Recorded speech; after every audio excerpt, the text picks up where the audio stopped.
not an intellectual activity.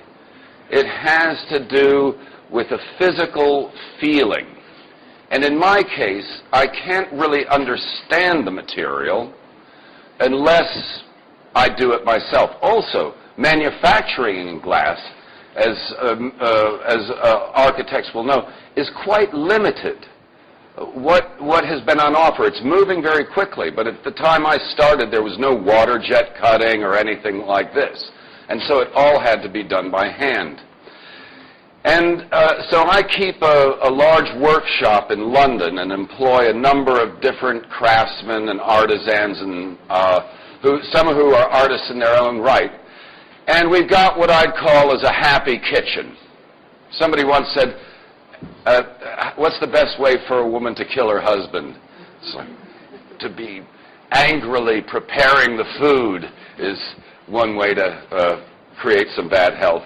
And I feel that very much about what goes into the work is what will come out.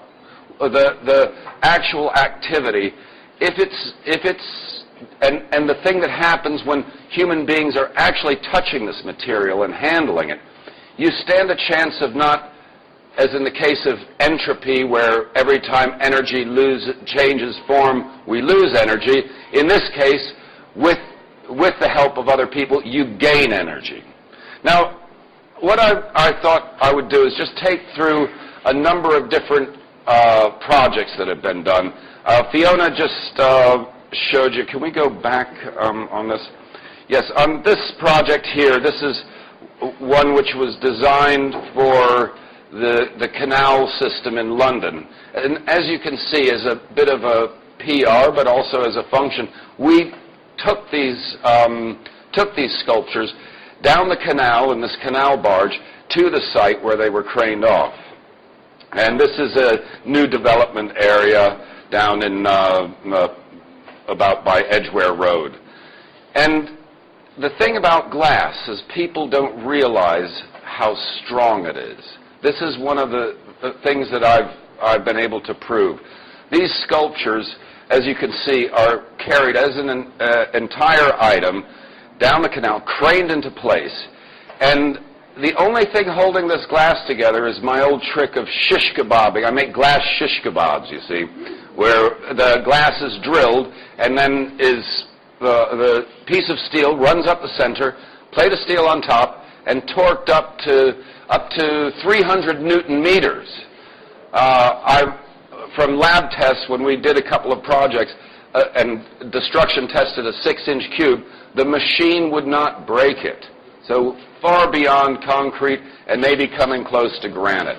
And this is interesting because one thing that we see is that the artist may just be a developer for industry, for architecture, for other things. That when I'm done with it as sculpture, you guys ought to take it over as a proper building material.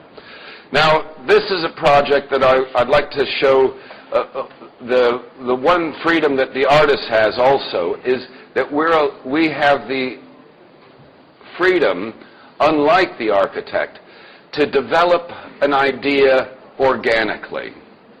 And you might even say on whimsy.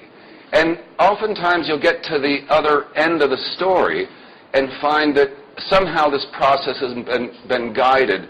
I think it's probably by one's higher self, that if you can listen to that, you actually are open to that, things will happen. Now, if we go back one, this is a structure after many years of layering the glass structurally horizontally. I had the opportunity on a project in China to design a wall. And this was early in China, maybe probably early 90s. And I didn't even see this piece finished. I designed it. And there was a structure that held thousands of strips of glass from falling over, but they were locked into place along a datum. So a few years later in the UK, I had some inquiries, and I thought I should revisit this system. And the piece you see here, which is called Against the Wall. Actually, do we need these lights? It might be dimming the image. Is it possible to turn these off? Because I'm sorry for you, those at the back, you might need binoculars. And so I was looking for a simple resolution for a project which I'll show you next, for building two sculptures adjacent to two walls. Now, every piece of glass, well, first of all,